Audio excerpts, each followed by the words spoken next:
Hello student, this is Palladarbari, your host, and you're watching Palladarbari classes. In this video, we will discuss Chapter 5 Macroeconomics Class 12th Foreign Exchange Rate. This is the second volume of the chapter. In this video, we will discuss meaning of foreign exchange, types of foreign exchange system, and fixed exchange rate system. Let us see what is the meaning of foreign exchange rate. The rate at which one currency gets converted into another currency is called foreign exchange rate. In short, we can say it is the price paid in domestic currency to purchase 1 unit of foreign currency. In a very simple word, we can say amount paid to purchase $1 is called foreign exchange rate.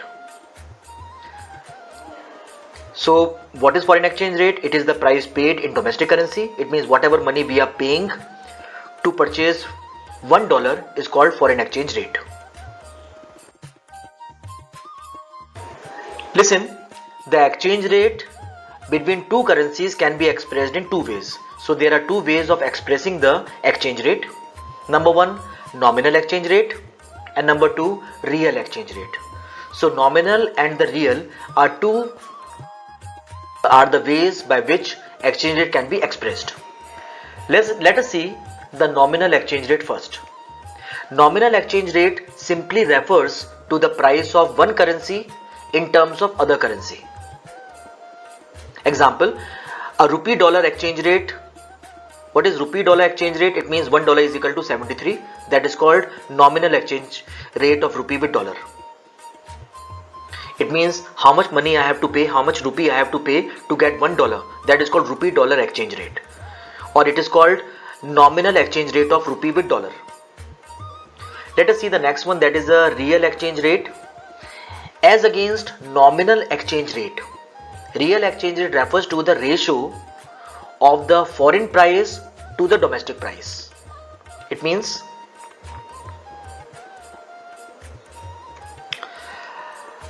try to understand it with the example.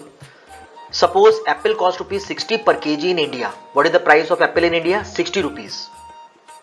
While the cost of the same apple in America is $2. So the ratio of the apple in America and the apple in India is called the real exchange rate. So here we can see apple in America in domestic currency and the same apple in India in domestic currency. So what is real exchange rate? Real exchange rate is the ratio of foreign price, that is the ratio of the foreign price to domestic price. The commodity in abroad in domestic currency and the same commodity in India in domestic country. The ratio of a commodity in abroad in domestic currency and the same commodity in domestic country. So this ratio is called real exchange rate. Let us see the interpretation of the value of real exchange rate. Interpretation is very important. Remember, if the real exchange rate is equal to 1,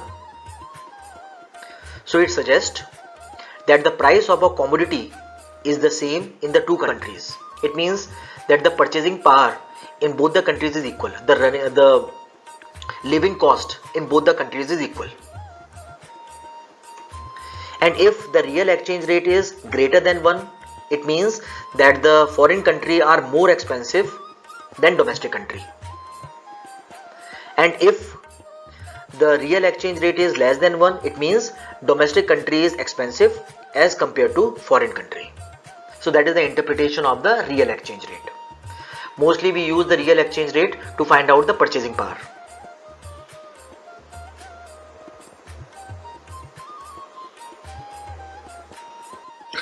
Now let us see what is effective exchange rate. Listen, in an open economy, a country interact with many other countries in the world. In the open economy, it is not like that we only interact with America, we only interact with China. Every economy interact with many countries. Thus, it is desirable for a country to measure the strength of the domestic currency relative to not just one foreign currency but to all other currencies. So it is almost akin that every country want to measure its strength. So it can be done. The strength of one currency over another currency will be done through the effective exchange rate. So what is effective exchange rate? Effective exchange rate measures the strength of one currency relative to other currencies in the international market. To find out the strength of one currency over the other, we use the concept of effective exchange rate. Let us see the type of effective exchange rate. Listen, there are two types of effective exchange rate. The number one is nominal effective exchange rate and the other one is called real effective exchange rate. Let us see the first one, that is the nominal effective exchange rate. Nominal effective exchange rate measures the strength of one currency in terms of another currency without taking into account the changes in the price level in the country. Without taking into account the changes in price level. And what is real effective exchange rate? It measures the strength of one currency in terms of another after taking into account the changes in price level in the country. So in the case of nominal, we don't consider the change in price level, whereas in the case of real, we consider the change in price level to find out the strength of one currency over other currency. Let us see the purchasing power parity. It implies the amount of money needed. What the purchasing power parity? It implies the amount of money needed to buy identical goods in two different countries. So what is purchasing power parity? The amount of money needed to buy identical goods in two different countries. That is, as per the purchasing power parity, if a pen drive costs rupees 50 in India, then the same pen drive costs rupees $1 in USA. If the exchange rate between the Indian rupee and the dollar is rupees 50, this implies that the pen drive costs rupees 50 in India and 50 in America both. In other words, purchasing power parity can be expressed as the ratio of price in both the countries.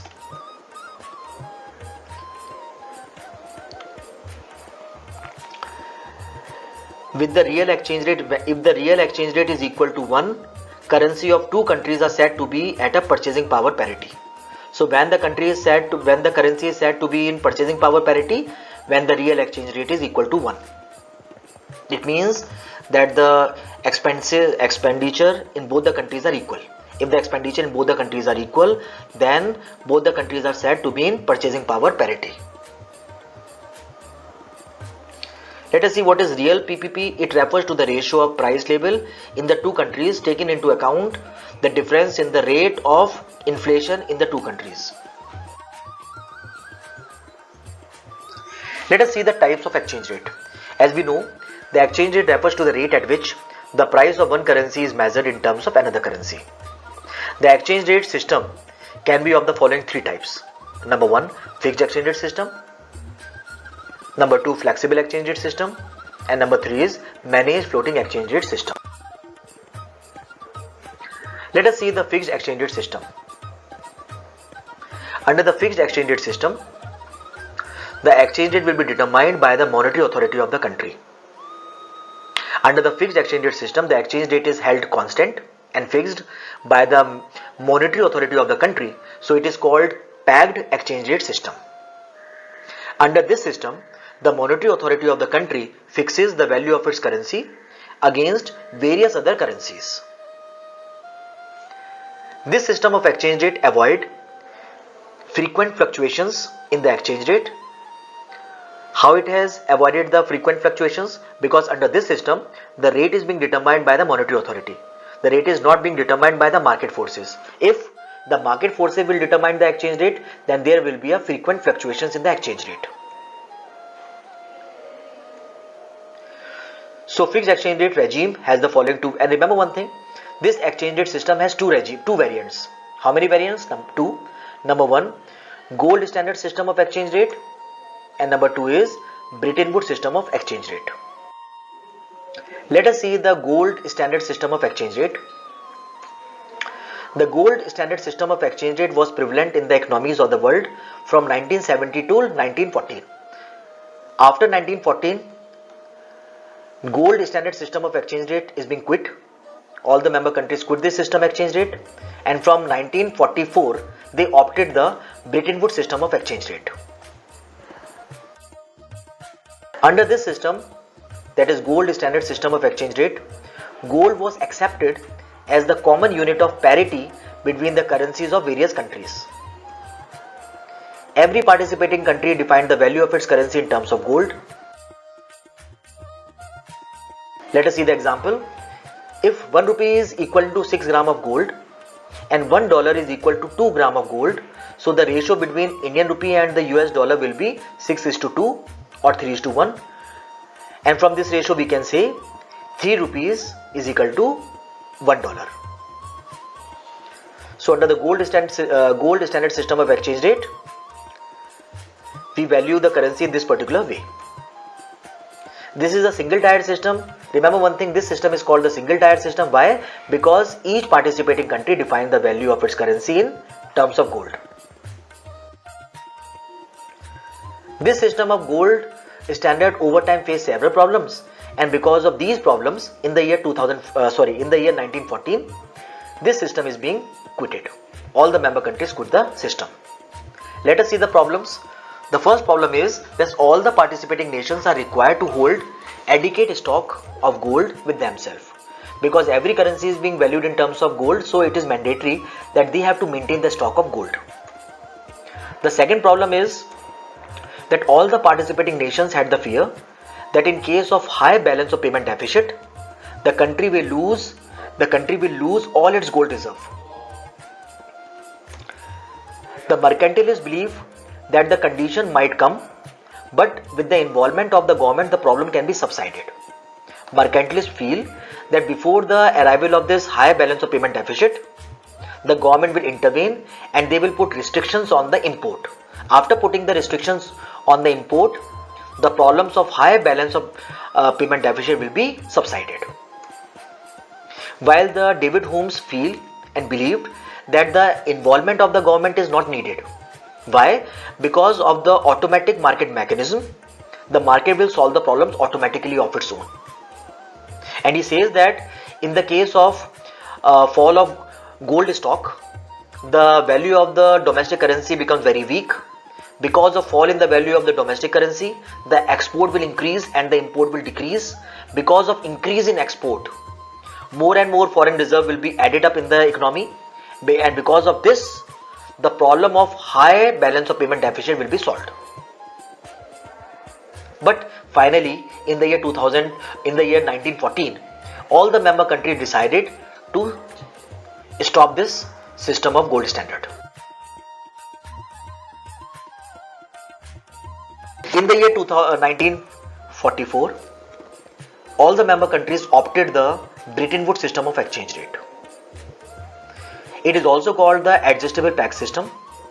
Under this system, value of different currencies were fixed in a common currency, that was US dollar. US dollar were assigned some gold values, that is $35 is equal to 1 ounce. So indirectly all the currencies were related to gold.